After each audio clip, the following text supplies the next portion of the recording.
At my own brother's award ceremony, security stopped me. "Show, ma'am, you're not on the list." My brother, Ethan, smirked at his wife. "My sister is just a useless desk jockey. She should have married a real officer." He had no idea my desk job was about to save his life and destroy his pride on the exact same day. My name is Sophia Hayes. I am 34 years old. And on this brilliant May morning, the very air I breathed felt like a prelude to a familiar betrayal. It came in on the salty, sharp wind as I drove my car over the majestic arch of the Chesapeake Bay Bridge, the sun glinting off the water in a way that felt far too cheerful for the occasion. Ahead lay the hallowed grounds of the United States Naval Academy, Annapolis, a place where the stoic red brick walls seemed to hum with whispers of honor, discipline, and a very specific, masculine brand of duty. As I found a parking space, I watched them, the proud military families, their postures straight, their faces beaming as they strolled across the immaculate green lawns. Their sons and daughters, the midshipmen, stood like statues in their pristine dress whites, the embodiment of a legacy I was born into but never truly allowed to claim. A quiet, complicated knot of pride for my younger brother Ethan tightened in my chest. It was a feeling I had learned to temper over the years, to shield with a well-worn layer of resignation. I knew my role today. It was a part I had been playing for 15 years, a well-rehearsed performance as the supportive older sister, the quiet footnote in the grand story of the family hero. I was a shadow, a name whispered in the background. Taking a deep, steadying breath, I steeled myself to once again play the part of the sister with the desk job. At the main security checkpoint, I wore a simple, beige trench coat I'd deliberately chosen to conceal the crisp uniform beneath it, hiding the rank that rested on my shoulders. A young petty officer, his jaw set with the seriousness of his post, took my ID. He was all professionalism until his eyes scanned the guest list on his tablet. He looked up at me, a crease of confusion forming between his brows. "Ma'am, I'm sorry," he said, his voice polite but firm, trained to be unwavering. "I don't have a Sophia Hayes on the guest list for Lieutenant Hayes." He turned the tablet screen toward me, a gesture of proof that the error was not his. "The list I have is Captain David Hayes, Mrs. Margaret Hayes, and Mrs. Jessica Hayes, the lieutenant's wife." And then he read each name with military precision. David Hayes, Margaret Hayes, Jessica Hayes. Each one was a small, sharp hammer blow against my ribs. The absence of my own name was louder than any of theirs. This was not a clerical error. This was not an oversight. This was a deliberate, calculated act of erasure. As if summoned by the thought, the gleaming, ostentatious black SUV my family favored pulled up to the gate. The door opened and Ethan emerged, looking every inch the conquering hero in his perfectly tailored dress whites, the uniform seemingly radiating its own light against his tanned skin. He saw me standing there, saw the guard's apologetic stance, and a slow, knowing smirk, the kind of victory only a lifelong rival can truly savor, played on his lips. Instead of stepping forward to vouch for his own sister, he leaned toward his wife, Jessica, and said, his voice carrying with perfect clarity for both the guard and me to hear, "Probably some paperwork mix-up. She should have married a real officer instead of playing with spreadsheets." And the cruelty of it was breathtaking. My mother, Margaret, suddenly found the clasp of her antique pearl brooch to be the most fascinating object in the world, her hands fluttering in a theatrical gesture of avoidance. My father, David, a retired captain, simply scowled, his face a mask of deep, impatient annoyance, not for the insult, but for the public scene his daughter was causing. They didn't even look back. They walked past the checkpoint, leaving me behind as if I were a piece of luggage someone had misplaced, a lost item no one cared enough to claim. And a hot, creeping blush that had nothing to do with the sun washed over my face. Ethan's words were a slap, but my parents' silence was the true poison. It was complicity. It was the final quiet confirmation of a lifetime of being told I was less. And the young petty officer, now trapped in this excruciating family drama, began to speak, his voice laced with professional discomfort. "Ma'am, I'm going to have to ask you to step aside." And I didn't argue. I didn't protest. I simply stood there, my posture rigid, my spine a rod of ice, and watched them go. I watched them disappear into the hallowed grounds that had rejected me on their command. And in that moment of profound public abandonment, the hurt didn't vanish. It simply crystallized. It cooled and hardened into something else entirely. A decision formed in my mind as cold and hard as steel. In fine, let them believe it. A dangerous calm settled over me. The storm inside me went still, its chaotic energy consolidating into a single sharp point of focus.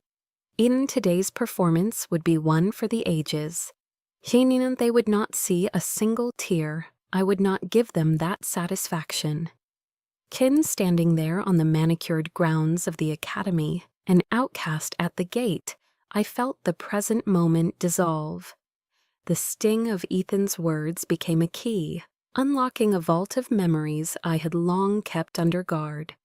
The cool, controlled woman I was now faded, and in her place stood the ghost of a teenage girl, forever standing on the outside of a circle of light, looking in.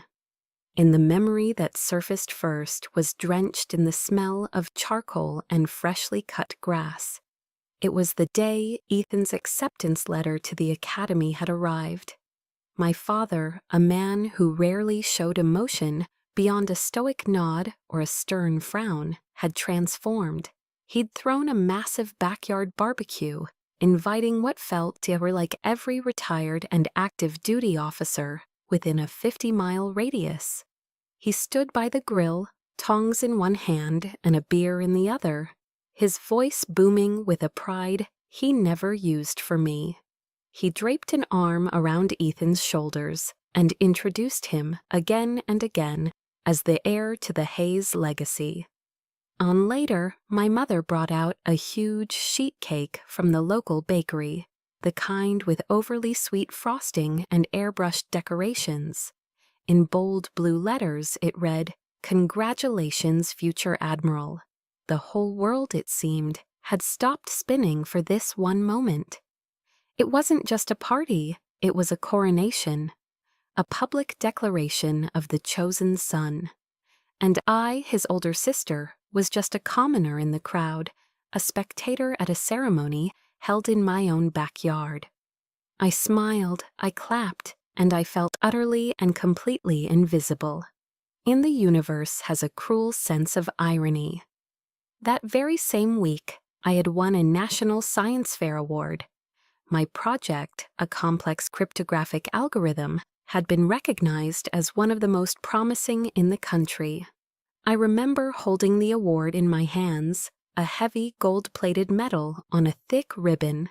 For a few hours I had allowed myself to feel a flicker of hope. Perhaps this, I thought, would be enough. Inyai found my father by the fireplace that evening, reading the Wall Street Journal. I approached him tentatively, the way a child offers a drawing, my heart pounding with a desperate need for his approval. "Dad," I'd said, my voice barely a whisper, I won."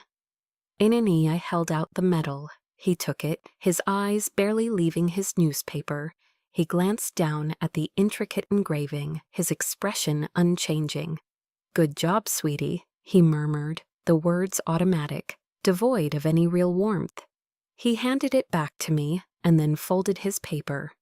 I was just thinking Ethan is going to need a serious physical training regimen to get ready for plebe summer.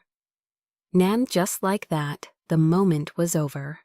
The subject, as always, had returned to Ethan. The gold medal in my hand suddenly felt heavy, not with the weight of achievement, but with the dead weight of disappointment. Its shine seemed to dim under the fluorescent lights of our living room.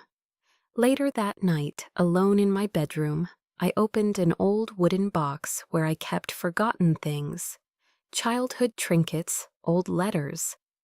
I placed the medal inside, nestled it between a dried corsage and a silver dollar from my grandfather, and I closed the lid. It became a secret I kept from the world, a silent, painful reminder that my victories, no matter how significant in my own world, were simply invisible in theirs. That feeling of invisibility crystallized a few years later. On the evening I told them my own career choice, I had gathered all my courage to announce that I had been accepted into the Naval Intelligence Program. My father muted the TV, his face hardening into the mask of disapproval I knew so well. He stared at me across the coffee table, his silence more intimidating than any shout. "Isn't it intelligence?" he finally said, the word tasting like an insult on his tongue. "That's a support role, Sophia. It's for people who can't make it in combat. The Hayes family are not support staff." My mother, ever the peacekeeper, jumped in with a placating smile. "Now, David," she'd said softly, laying a hand on his arm, "perhaps it's safer for her that way." In her words were meant to be a comfort, but they were a dagger. Safer for her. The implication was clear. I was weak, fragile, in need of protection, not suited for the real, glorious danger that men like my father and brother were born for. They didn't see my choice as strategic, as a different kind of warfare fought with intellect and analysis. They saw it only as a deviation from the path of glory they had laid out, a quiet failure to uphold the family tradition. And that was the foundation upon which my entire career was built. On their dismissal, that was the fuel. The quiet, burning resentment from 1,000 tiny cuts had forged a resolve in me that they could never understand. My family thinks I play with spreadsheets. They picture me in a sterile government office, a beige cubicle, my greatest daily challenge a paper jam in the printer. The bitter irony is that they're not entirely wrong about the sterile part. They just have no concept of what that sterility truly contains. They know nothing of the place we call the tank. It's a nickname for a skiff, a sensitive, compartmented information facility buried deep underground, shielded from any form of electronic eavesdropping. The air is cold, recycled, and carries the low, constant hum of powerful servers. There are no windows. The only light comes from the giant, curved wall of screens in front of me. A mosaic of glowing maps, drone feeds, and cascading lines of code. This was my office. This was my battlefield. Sis and I remember one particular night, a Tuesday that bled into a Wednesday. The air in the tank was thick with a tension you could almost taste. We were coordinating a high-risk hostage rescue in the Red Sea. A civilian oil tanker had been boarded by pirates, and a dozen lives hung in the balance. My team of analysts fed me data streams in a quiet, focused rhythm, their voices low and steady in my earpiece. My job was to see the whole board, to connect the dots faster than our enemy could. Shannon Viper 1, confirm target location. "You are 2 mics out," I said into my headset, my voice calm, betraying none of the adrenaline pumping through my veins. On the main screen, a satellite thermal image showed a cluster of heat signatures on the tanker's deck. Eagle Eye, give me thermal resolution on the bridge. I need a personnel count. And the image sharpened. 7 hostiles, 12 hostages huddled together. The lives of a SEAL team, Viper 1, depended on my next series of commands, on my ability to process and predict. This wasn't a spreadsheet. This was a high-stakes chess match where the pawns were human lives, and I was the one moving the most important pieces across the board. It was in that moment of peak concentration, as I was about to give the green light, that my personal cell phone, tucked away in my pocket, vibrated. It was a jarring, unwelcome intrusion from another world. For a split second, I considered ignoring it, but protocol was protocol. I pulled it out. It was a text from Ethan. In the message glowed on the small screen, a beacon of casual ignorance from a world away. Enjoying your weekend in DC? Hitting the museums, I bet? Don't work too hard on those reports, SIS. And I read the words, and a cold, bitter wave of irony washed over me.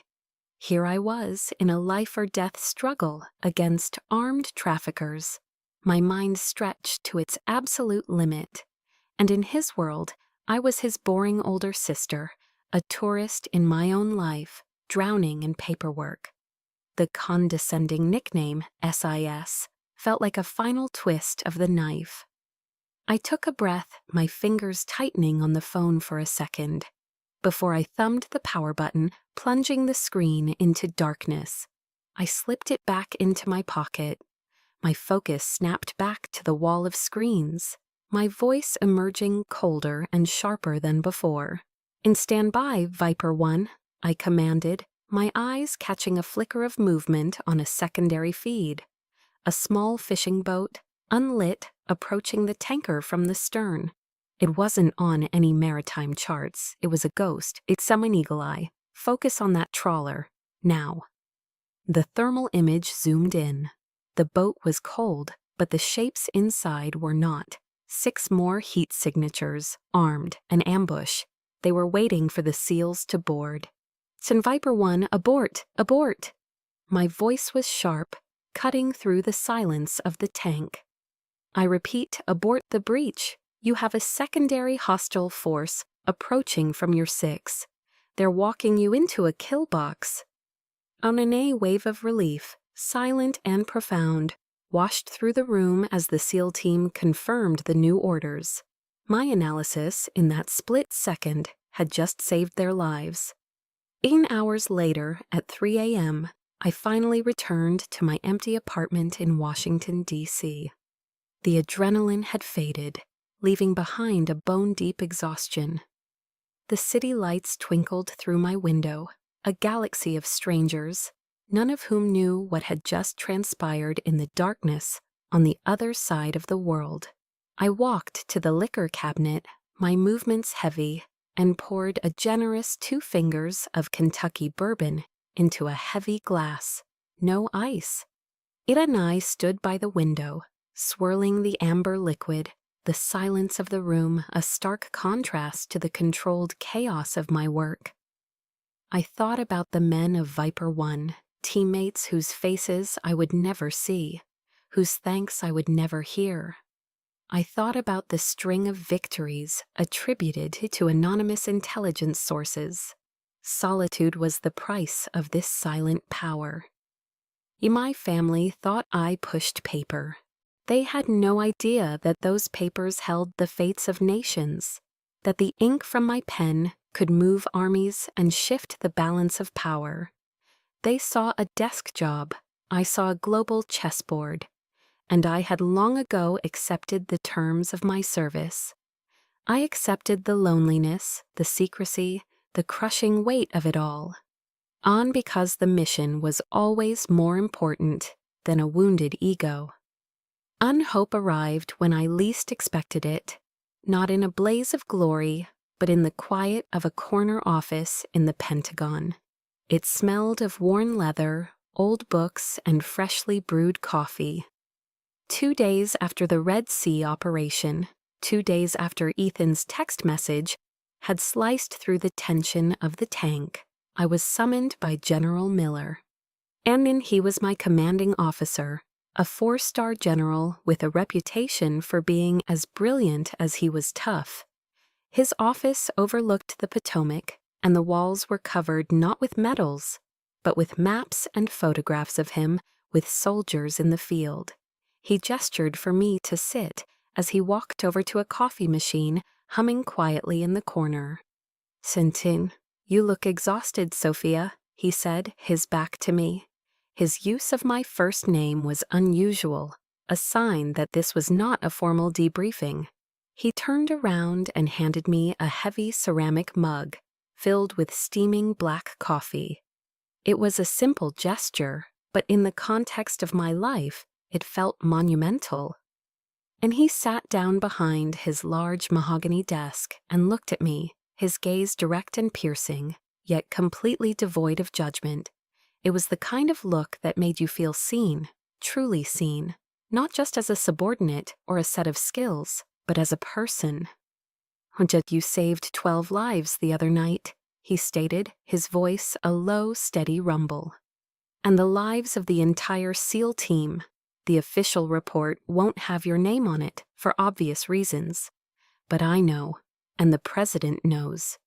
He leaned forward slightly, his eyes holding mine. "You should be proud of that." And I stared at him, the warmth from the coffee mug seeping into my cold hands. For a moment, I couldn't speak. In my world, praise was a foreign language. The concept of being seen for what I did, rather than what I failed to be, was so alien that my mind struggled to process it. I felt a crack form in the icy facade I had so carefully constructed around myself. I wasn't Captain Hayes's daughter. I wasn't Ethan's overshadowed sister. In this room with this man, I was just Sophia. And for the first time in a very long time, that felt like enough. Then he let the silence hang for a moment, allowing his words to land. Then he continued. "The Joint Chiefs have been discussing Operation Blackwater. It's been long enough.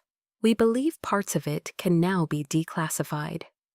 Ian and I blinked, my mind racing. Operation Blackwater was my masterpiece, a multi-year intelligence campaign that had dismantled a global terror financing network. It was the work I was proudest of, and it was buried under layers of the highest security clearance. "Inai, the decision has been made," he said, a faint smile touching the corners of his mouth. "It's time we started recognizing our heroes in the shadows. The Department of the Navy has officially nominated you for the Distinguished Service Medal." And I felt the air leave my lungs. The Distinguished Service Medal. It was one of the highest non-combat honors, a recognition reserved for senior officers who displayed exceptionally meritorious service in a position of great responsibility. I was stunned into silence. He began to speak about my career, referencing specific operations, strategic successes, and analytical breakthroughs, accomplishments I had locked away in classified files, accomplishments even I had almost forgotten in the relentless churn of the next mission.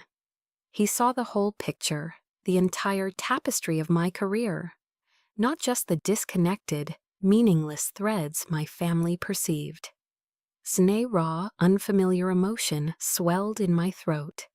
On impulse, driven by the unexpected safety of this space, I heard myself confess the one thing I never spoke of. "Sir," I said, my voice barely a whisper, "my own family. They think I have a desk job. They think I push paper." And I expected a nod of sympathy, perhaps a look of pity. Instead, General Miller leaned back in his chair and let out a deep, booming laugh. It wasn't a laugh of ridicule. It was a laugh of pure, unadulterated delight, of someone who appreciated a grand cosmic irony. "In a desk job," he roared, shaking his head in disbelief. "Well then, He leaned forward again, his eyes twinkling with a sudden, brilliant idea. In that case, I think we ought to give them the biggest surprise of their lives. And he paused, letting the idea form, a master strategist seeing a new move on the board. Your brother's awards ceremony is next month, isn't it? At Annapolis. Onai nodded, confused.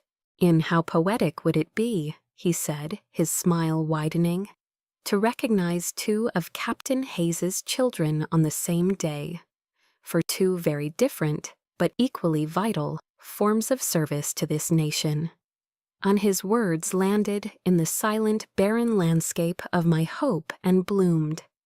A wild, audacious idea took root in my mind. The thought that my truth, my real story, could finally be brought into the light, not by my own desperate explanations, but by the undeniable official recognition of the United States Navy. The thought was terrifying, and it was intoxicating. In the seed of hope General Miller had planted felt fragile, a delicate green shoot in the barren soil of my heart. But my memory, a far more cynical and experienced gardener, immediately conjured the ghost of the last 4th of July, a day that served as a perfect, suffocating reminder of why such hope was a dangerous thing to entertain. And the scene replays in my mind like a worn-out home movie, a tableau of quintessential American perfection. My parents' sprawling backyard in suburban Virginia, heavy with the smoky, savory scent of burgers and hot dogs, sizzling on my father's oversized gas grill. An American flag, Old Glory herself, waving proudly from a pole on the porch. A large blue Coleman cooler, sweating in the afternoon sun, packed with cans of Miller Lite and Coca-Cola. It was a picture-perfect, Rockwellian painting of family and patriotism. And as always, I was just part of the background scenery, a detail to make the composition feel complete. The true focus, the sun around which our entire family solar system was forced to orbit, was Ethan. He held court on the freshly stained deck, a beer in hand, regaling a rapt audience with a tale from his last deployment in the Persian Gulf. It was a good story, I had to admit, full of roaring engines, tense standoffs, and split-second decisions. It was also about 80% fiction. I knew this because I had read the official after-action report, a document so classified that its existence was a secret. I knew that in the real event, he was a supporting character, a competent officer who did his job. But here on his stage, under the adoring gaze of our father, he had given himself the starring role. My dad, his face beaming with a vicarious pride that was almost painful to watch, would nod along, interjecting with technical details about the FA-18 specs or the carrier group's protocols, lending his own authoritative weight to the embellished narrative. It was a play, a tired, predictable one they had been performing for my entire life, and I was, as always, the unwilling audience member, contractually obligated by blood to applaud a performance I knew was a fraud. Anna later, while my father and Ethan were deep in a debate about military spending, my mother caught my arm with a gentle but firm grip. "Come help me in the kitchen for a minute, dear," she said, her voice bright and conspiratorial. This was her signature move, the gentle summons to a private space for a not-so-gentle, soul-crushing critique. And in the cool of the kitchen, she pulled a large bowl of potato salad from the refrigerator, her back to me as she fussed with the plastic wrap. "You see Jessica out there," she began, her tone meticulously casual. "She just knows how to take care of Ethan. She makes his life so easy when he's home. It's a real gift, you know." She turned to face me then, her smile a carefully constructed mask of maternal concern that didn't quite reach her eyes. A career is a wonderful thing, Sophia. We're very proud of you, of course. But you mustn't forget about your own happiness. And I braced myself. I knew what was coming next. In my friend Carol from the book club, her son, Mark. He's an orthopedic surgeon, you know, very successful, very handsome, and he's finally single again. I was just thinking. Ananai let her words wash over me, each one a tiny, perfectly aimed dart. It wasn't about my happiness, it was a judgment. It was a quiet, firm declaration that my life, the one I had sacrificed and fought for, the one I had painstakingly built for myself in the shadows, was fundamentally incomplete. My career in her eyes was not a source of pride or fulfillment, but a temporary placeholder, a waiting room for the only event that truly mattered in a woman's life, marriage. I wasn't a success. I was a problem to be solved, a loose end to be tied up in a neat matrimonial bow with a doctor. "And that's very thoughtful of you, Mom," I said, my voice perfectly even, a testament to years of practice. "But I'm happy." The lie felt thin and brittle in the air between us. When we returned to the patio, the sun was beginning its slow descent, casting long, dramatic shadows across the lawn. Ethan, now 3 beers in, was louder, his confidence amplified by the alcohol and the fawning audience. He spotted me, and with a boisterous laugh, draped a heavy, familiar arm over my shoulders. His gesture was a prelude to an attack disguised as brotherly affection. "And hey, sis," he said, his voice overly jovial. He pulled me a little closer, forcing the small group of his friends and our parents to pay attention. "I've been meaning to ask you." He paused for dramatic effect. "When are you going to put in for a transfer to a real position?" And the question landed in the suddenly quiet circle like a grenade. He continued, either oblivious or indifferent to the sudden tension. "Somewhere you can actually make a difference. Must be pretty damn boring sitting in the Pentagon all day, pushing paper." And there it was, the annual public dismissal of my entire life's work. In front of everyone, he had reduced my career, my sacrifices, my secret victories, and crushing responsibilities to nothing. A boring, meaningless waste of time. He wasn't just asking a question, he was passing a verdict. And I felt it then. A wall of ice beginning to form around my heart. A defense mechanism I had perfected over decades. It started at my core and spread outwards, a cold, crystalline barrier against the casual, smiling cruelty of his words. On the outside, I held my own smile in place. It was a polite, placid, utterly empty expression. "Oh, and I like my work, Ethan," I said, my voice a perfect imitation of calm. But inside, behind that wall, I felt a fundamental shift. The ice, which for years had been just a shield, was now becoming something else. It was getting higher, thicker. It was no longer just a defense. It was becoming a fortress. And I knew, with a certainty that chilled me to the bone, that it was very, very close to reaching its peak.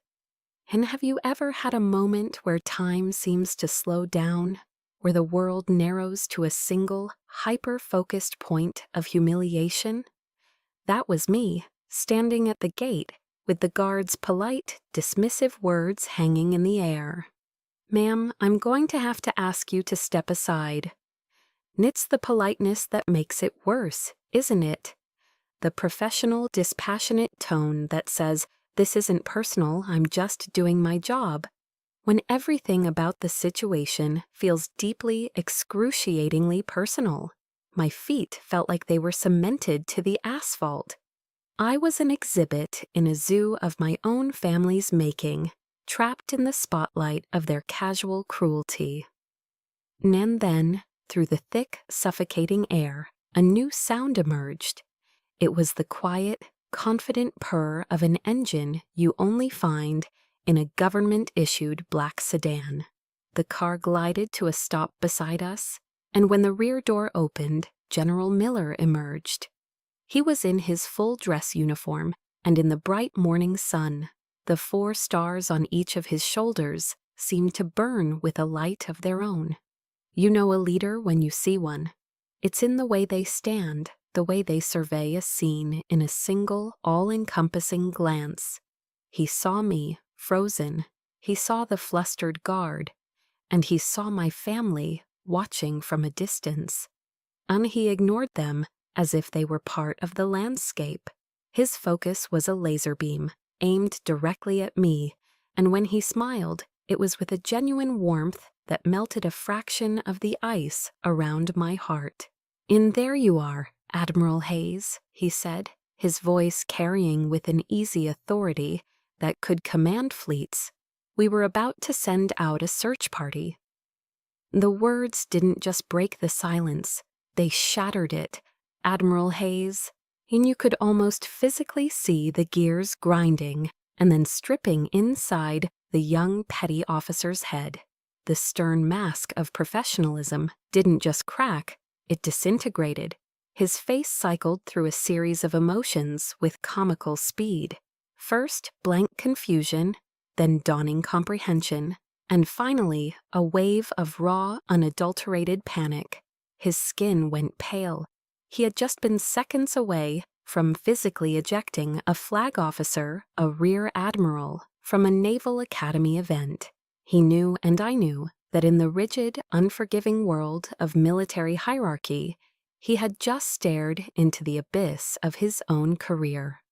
"A Admiral, ma'am, my deepest, most sincere apologies," he stammered, his body snapping into a salute so sharp it was a miracle he didn't dislocate his shoulder.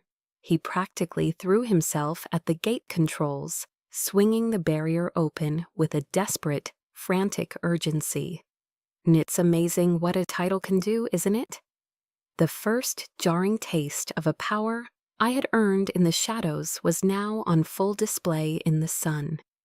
General Miller placed a light, guiding hand on my elbow. He leaned in, his voice a low, protective murmur for my ears only. "Are you all right, Sophia? Do I need to go have a word?" And then my gaze drifted past his shoulder to the 3 people who were my blood. They were staring, their mouths slightly agape. You've seen that look before, I'm sure.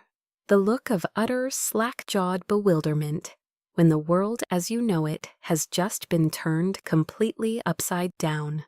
And the old Sophia, the ghost of the girl who spent her life desperate for a scrap of their approval, screamed inside me to say yes, yes, go over there, make them see, make them understand, but that girl had died on this very spot, just a few minutes ago.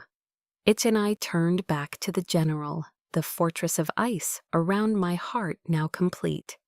I gave a single decisive shake of my head. My voice, when I spoke, was calm and colder than the recycled air in the tank. "That won't be necessary, General. Thank you." I let my eyes sweep over my family one last time. I have a feeling they'll figure it out on their own today. This was it, the crossroads. I wouldn't give them the satisfaction of a confrontation. I would deny them the chance to prepare, to recalibrate, to craft a new performance of feigned shocked pride. I wanted to see their unfiltered reactions. I wanted to watch them process the truth without any help from me.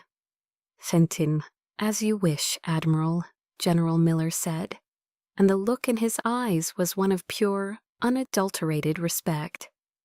Soon he straightened up, and with his hand still a firm, supportive presence on my elbow, began to escort me through the gate. He didn't just walk me in, he led me with purpose, on a direct path toward the reserved VIP seating at the front. Our route took us right past the row where my family sat.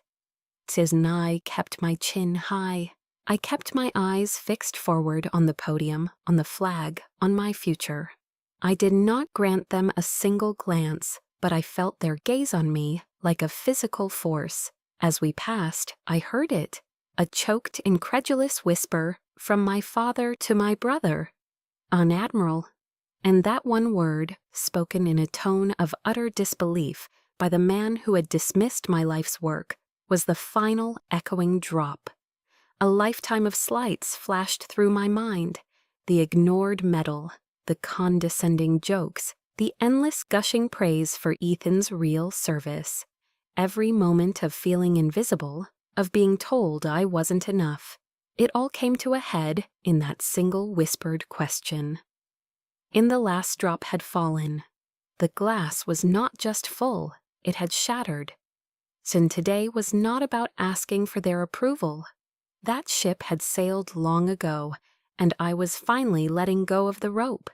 Today was about forcing them to reckon with the truth they had so comfortably, so cruelly chosen to ignore. My silence was over, but my answer wouldn't be spoken. It would be worn. It was in the 2 silver stars gleaming on each of my shoulders. General Miller led me to a private waiting room tucked away behind the main stage, a quiet sanctuary from the growing crowd. The room was simple, furnished with a few leather armchairs and a small table with a pitcher of ice water. He gave me a knowing nod. "Take a moment, Admiral. The ceremony begins in 15. Then he closed the door, leaving me alone with my thoughts and the faint, muffled sounds of the brass band tuning up outside. I walked over to the full-length mirror on the far wall. The woman looking back at me was a stranger, and yet more myself than I had ever been. There was a nervous energy thrumming just beneath my skin, the familiar adrenaline rush that comes before a major operation. This was no different. This was a strategic maneuver, one that required careful, deliberate preparation. My hands moved with practiced precision. I slipped off the beige trench coat, the civilian armor I had worn for so long. I folded it neatly and placed it on a chair. It lay there, a soft, crumpled symbol of the person I used to pretend to be, a ghost. And beneath it was the crisp, immaculate uniform of the United States Navy, the service dress whites. I took a moment to adjust the fit, smoothing the fabric over my shoulders. Then, from a small velvet-lined box I took from my purse, I retrieved my rank insignia, 2 silver stars for each shoulder board. They were cool and heavy in my palm. This wasn't just about dressing for a ceremony. This was a silent, personal ritual. With slow, methodical movements, I affixed the stars to my shoulders. Each click of the pin into its fastening was a decisive sound, a final confirmation. Click. This is who I am. Click. This is what I have earned. And I was no longer just Sophia Hayes, the quiet daughter. I was Rear Admiral Hayes, a flag officer in the most powerful navy in the world. I was dressing myself in the truth. When I stepped out of the waiting room and back into the designated VIP section, the atmosphere had changed. The seats were filling up, a sea of uniforms and formal attire. A few senior officers, a vice admiral I knew from the Joint Staff, and a Marine Corps general spotted me. Their faces lit up with genuine recognition. "In Admiral Hayes," the vice admiral said, extending his hand. "I heard they were finally declassifying Blackwater, a phenomenal piece of work. Congratulations." "And long overdue, Sophia," the Marine general added with a gruff, approving smile. "You and your team ran circles around them. We owe you one for that." Each handshake, each word of praise from these men who understood the sacrifices, who spoke the same language of service and strategy, was like a brick being laid in the foundation of my confidence. It was a stark, almost painful contrast to the cold, confused stares I could feel, coming from the guest section. My family didn't know me. But these people, my peers, my colleagues, they knew. Their respect was a shield, a solid, impenetrable wall of validation that I would carry with me into the battle ahead. I took my assigned seat next to General Miller, my back straight, my hands resting calmly in my lap. And then I allowed myself to feel it, the weight of their gaze from across the aisle. I didn't need to look to know they were staring. I could feel the intensity of it, a mixture of disbelief and a dawning panicked confusion. Etienne and I could picture the scene perfectly. My father leaning in, whispering urgently to my mother fanning herself with the ceremony program, her eyes wide with shock. And Ethan, I could feel his stare most of all. It was a focused, burning beam of bewilderment. He would be looking at the 2 silver stars on my shoulders, the impossible, incomprehensible truth of them. In his mind, the math wouldn't add up. The sister he had mocked just an hour ago, the boring paper pusher, was wearing a rank that took most men a lifetime to achieve, if they ever did. And I met his gaze for a fraction of a second across the crowd, offering nothing more than a calm, polite, almost imperceptible nod. Then I turned my attention back to the stage. And the game had begun. But for the first time in my entire life, I wasn't a pawn, sacrificed for the sake of the king. On today, I was the queen, and I was about to checkmate them all. My silence now was more powerful than any argument I could ever make. It was the calm before the storm, the quiet intake of breath before the truth was finally spoken aloud. In the master of ceremonies, a captain with a voice as smooth as polished brass stepped up to the podium. And now for the presentation of the Navy and Marine Corps Commendation Medal to Lieutenant Ethan Hayes for meritorious service in support of combat operations. And I watched, a silent observer in the front row, as my brother rose from his seat. He moved with the fluid, unshakable confidence of a man who has never had to question his place in the world. A man who has spent his entire life being told he was the hero of every story. He ascended the stage, accepted his medal with a practiced, humble dip of his head, and turned to the microphone as if he were born for the spotlight that now bathed him in a golden glow. And his acceptance speech was flawless, a masterclass in charm and filial piety. He thanked the Navy for the incredible honor, his commanding officers for their steadfast leadership. Then he turned his charismatic gaze toward our family. "I want to thank my father, Captain David Hayes," he said, his voice ringing with a sincerity that could move mountains, "for teaching me what it means to be a warrior, for showing me the path of duty, honor, and courage." He smiled at my mother, a warm, affectionate smile, and to my mother Margaret for her unending support and prayers. He then gave a subtle, charming wink to his wife. And of course, to my beautiful wife, Jessica, for being my rock, my anchor in every storm. And he paused then, a performer's trick, letting the weight of his gratitude settle over the room. His eyes swept across the audience, a king surveying his court. For a fraction of a second, his gaze passed directly over me, sitting in the front row of the VIP section. There was no recognition, no emotion, not even a flicker of acknowledgement. It was as if he were looking at a piece of furniture, a stranger, a seat filler. Then he continued, concluding his speech with a final, patriotic flourish that earned him a thunderous, sustained applause. He never mentioned my name.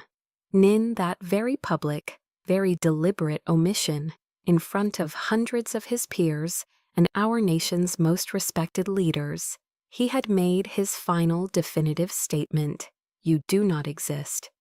It was a deeper, more profound cut than any private insult ever could be. It was an erasure on a public record, a final declaration of my irrelevance. As he walked off the stage, soaking in the adoration, I felt the last faint flicker of any sisterly sentiment within me extinguish, leaving behind nothing but cold, hard clarity. And when the applause finally faded, General Miller did not return to his seat. Instead, with a quiet purpose that immediately drew every eye in the room, he walked to the podium. The entire auditorium, a moment ago filled with sound, fell into a sudden, expectant silence. A 4-star general going off script was an event in itself. "And ladies and gentlemen," he began, his voice commanding the air, a low rumble that needed no amplification to reach the furthest corners of the hall. "We have a special, unscheduled addition to today's ceremony, a recognition that for paramount reasons of national security has been kept secret from the public until this very moment." A low, intrigued murmur rippled through the crowd. I saw Ethan, now back in his seat, lean over and whisper to my father, a confused frown creasing his brow. And General Miller continued, his words painting a vivid picture for the captivated audience. "We often and rightly honor the heroes we can see, the war fighters on the front lines, the pilots in the sky, the sailors on the seas. But there is another kind of hero, one who serves in the deepest shadows of the world, one whose victories are not measured in territory gained, but in tragedies averted, in lives saved. Their battlefield is a global network of whispers, data, and secrets." On the air was now thick with anticipation. The audience was leaning forward in their seats, completely under his spell. "On it today," the general boomed, his voice resonating with a fierce pride. "We have the distinct honor of finally recognizing the commander of the now declassified Operation Blackwater, one of the most successful and critically important intelligence operations in the modern history of the United States Navy." Eric and I could hear my father's voice, a hoarse, confused rasp carrying across the aisle. "Blackwater? What the hell is Blackwater?" And then General Miller's gaze lifted from the crowd, sweeping over the rows until it landed directly on me. He held my gaze, a spotlight in human form, and a small, almost imperceptible smile touched his lips. "So, ladies and gentlemen, it is my profound honor and my personal privilege to ask her to the stage, Rear Admiral Sophia Hayes." And for a single, solitary heartbeat, there was nothing, absolute, deafening silence. The world seemed to hang, suspended in a universe of stunned disbelief. And then, like a brush fire, a wave of whispers swept through the auditorium. "Admiral? Hayes? Did he say a rear admiral?" And I rose from my seat. And as I did, something extraordinary, something beautiful happened.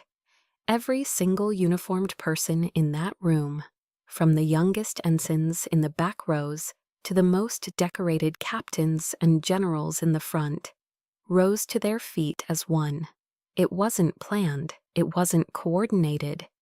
It was a reflex born of instinct, protocol, and a lifetime of ingrained discipline. It was respect, a cascading wave of white and blue uniforms, standing in silent, stunned deference. All except for 3 people. And my family remained seated, frozen in their chairs, as if a Gorgon had turned them to stone. They were a tiny, isolated island of shock in a vast, rising sea of honor. My father's face was a mask of pure, slack-jawed incomprehension. My mother's hand was pressed hard against her mouth, her eyes wide with a dawning horror that was almost theatrical. And Ethan's face was ashen. The confident, golden boy tan had vanished, replaced by a pale, sickly, almost green pallor. and I walked toward the stage. Each step was steady, deliberate, confident. I could feel the weight of my own power, the quiet, immense authority I had carried in secret for so long. I was no longer a shadow. I was walking into the light. And on the stage, General Miller took the Distinguished Service Medal from its rich, velvet-lined box. As he pinned the prestigious medal to my uniform, he leaned in, his voice a low whisper meant only for me. "Time to tell your story, Admiral." On he turned back to the microphone, but he did not simply read the official, dry citation. He told the story. And he spoke of the youngest rear admiral in modern naval history, a ghost who had commanded a global intelligence network from the deepest parts of the shadow world. He spoke of strategic victories that had averted regional wars, of intel that had directly saved the lives of over 5,000 civilians in a single year. He painted a picture of a new kind of warfare, fought not with guns but with intellect. And then he delivered the final, devastating, perfectly aimed blow. "And just last year," he said, his voice ringing with emphasis, with purpose. "It was actionable intelligence gathered and analyzed in real time by Admiral Hayes's unit that directly resulted in a U.S. destroyer being saved from a catastrophic, coordinated anti-ship missile ambush in the Persian Gulf." And I let my eyes drift from the general, from the cheering crowd, to my family, and I watched the truth detonate in their faces. My father looked like he had been physically struck, his body rigid, his eyes seeing something far away, replaying a history he never knew. My mother let out a small, strangled gasp, her knuckles white where her hand was pressed to her lips. But it was Ethan's face I will remember for the rest of my life. The blood drained from it completely. The confusion was gone, replaced by a sickening, horrifying dawn of absolute comprehension. And he knew exactly which destroyer that was. It was his. The applause felt like a distant ocean roar. Standing on that stage, with the weight of the medal on my chest and the respect of my peers surrounding me, I felt a sense of quiet, profound release. The battle was over. The truth was out. At the reception that followed, a grand ballroom filled with the clinking of glasses and the low hum of important conversations. I was no longer a shadow. I was a center of gravity.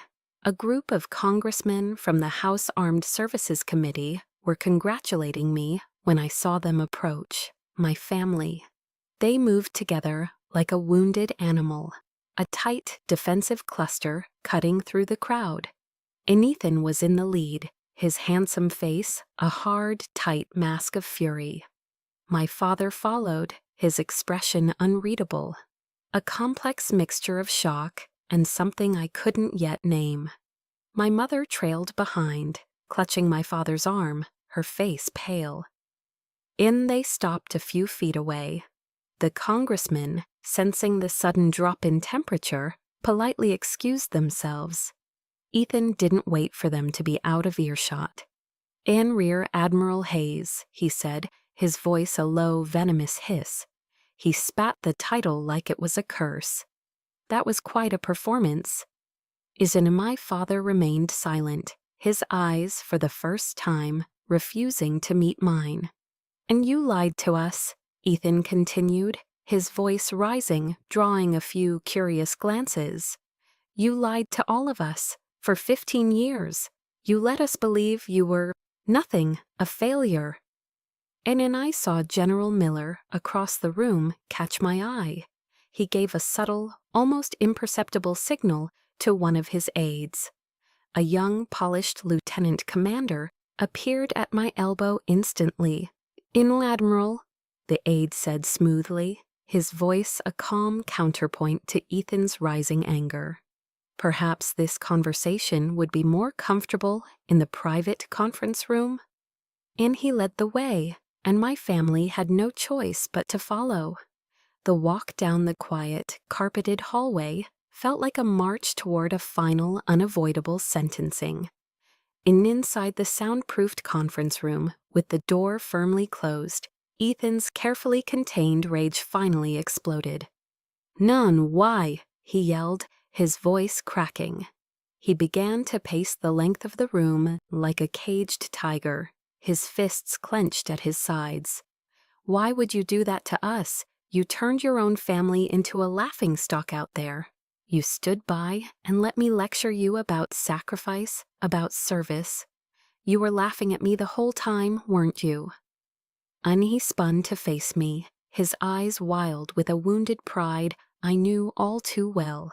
It was the Hayes pride, the pride of the warrior. "And I was on the front lines," he shouted, jabbing a finger at his own chest. "Dad was on the front lines, we served, and you sat in a goddamn air-conditioned office, playing war games on a computer, and you get a medal bigger than both of ours combined? It's a joke. It's insulting." His words were a desperate, frantic attempt to rebuild the pedestal he had just been knocked from. He wasn't angry that I had lied. He was angry that I was more successful than he was. He was angry that my desk job had saved his life. And I let him vent. I let the storm of his ego break against the calm, silent fortress I had become. I walked over to the mahogany conference table, poured a glass of water from the crystal pitcher, and took a slow, deliberate sip. I waited until his shouting subsided into ragged, heavy breaths. And only then did I speak. My voice was quiet, devoid of any emotion, as flat and calm as a still lake. "And I was never laughing at you, Ethan," I said, setting the glass down with a soft click. "I was doing my job, a job that, by its very nature, required absolute secrecy."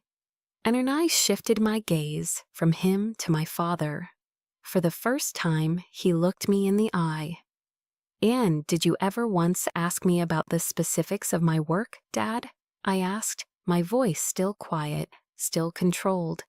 "Or did you just assume it was paper pushing because it didn't involve a weapon?" I turned to my mother, who was now weeping silently into a handkerchief. "Did you ever once ask me if I was happy with my career, Mom? Or did you just ask me when I was going to get married?" And I looked back at all of them, the jury of my childhood. I didn't lie to anyone. I simply stopped trying to explain myself to people who had already decided they weren't going to listen. And my words hung in the air, a final damning verdict. The silence that followed was heavy, absolute. My father, the indomitable Captain David Hayes, seemed to shrink before my eyes. He bowed his head, and in that moment, for the first time in my life, he looked old. He looked defeated. And just then, the sharp, distinct ring of my encrypted satellite phone cut through the silence. It was a sound that meant only one thing: duty calls. I glanced at the screen, then back at the shattered remains of my family. "How do I have to take this?" I said, my voice crisp and professional again. "It's a call I can't miss." And I turned and walked toward the door, my heels clicking softly on the polished floor. I paused with my hand on the doorknob, my back to them.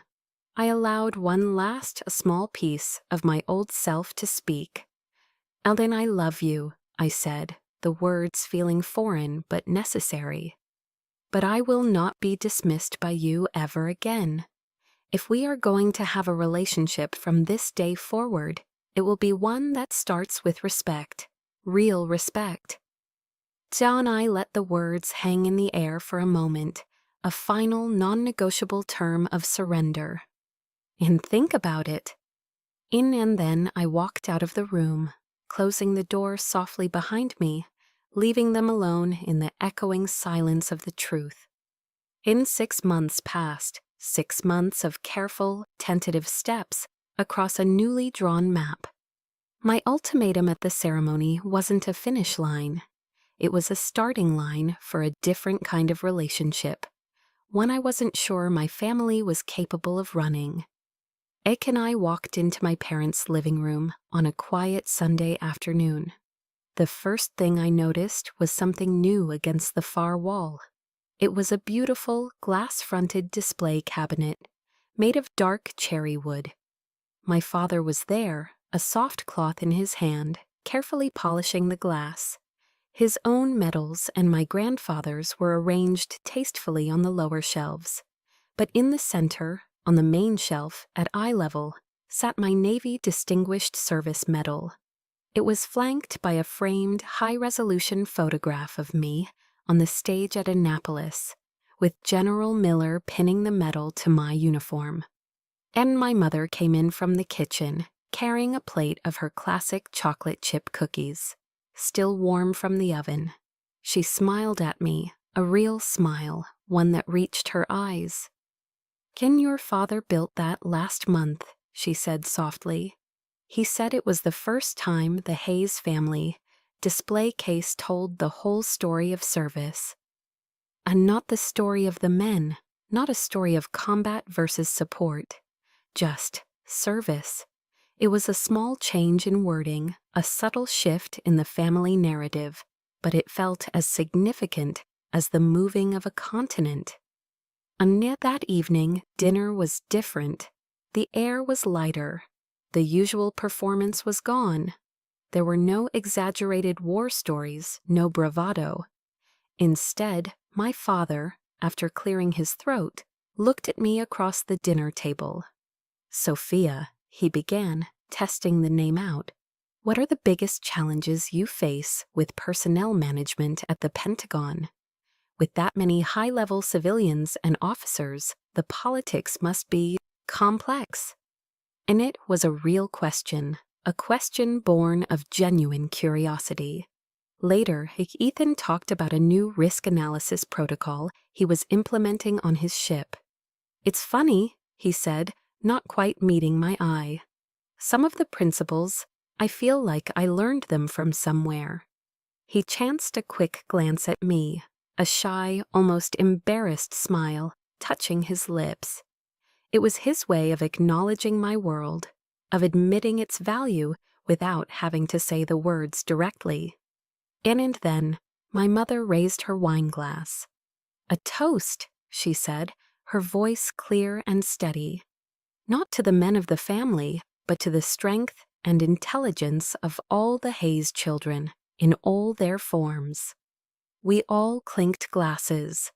The oppressive, competitive tension that had defined every family meal I could remember was gone, replaced by a quiet, fragile, but very real warmth.